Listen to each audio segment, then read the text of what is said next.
জানুয়ারি থেকে মার্চ ৩ মাসে ব্যাংক খাতে প্রায় ৪০,০০০ কোটি টাকা আমানত বেড়েছে। ফলে মার্চ শেষে ব্যাংক খাতে আমানতের পরিমাণ বেড়ে দাঁড়িয়েছে ১৯,২৩,৫০৬ কোটি টাকা। কেন্দ্রীয় ব্যাংকের প্রতিবেদনে এ তথ্য উঠে এসেছে। বান্ডেল থাকলে প্রতি সেনমানিতে টাকা বাঁচবে। বিকাশ সেনমানি বান্ডেল কিনে জিতুন প্রতি লেনদেনে। বাংলাদেশ ব্যাংকের প্রতিবেদনে বলা হয়, ডিসেম্বর শেষে ব্যাংক খাতে আমানতের পরিমাণ ছিল ১৮,৮৩,৭১১ কোটি টাকা। তবে মার্চ শেষে তা বেড়ে দাঁড়ায় ১৯,২৩,৫০৬ কোটি টাকায়।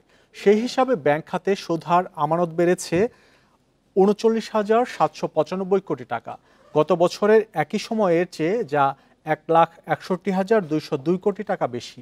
এ সময় আমানতের পাশাপাশি সুদহারও বেড়েছে। ব্যাংক খাত সংস্কারের নানা উদ্যোগের ফলে এ খাতে মানুষের আস্থা ফিরতে শুরু করায় আমানত প্রবৃদ্ধিতে ইতিবাচক প্রভাব পড়েছে বলে মত খাত সংশ্লিষ্টদের।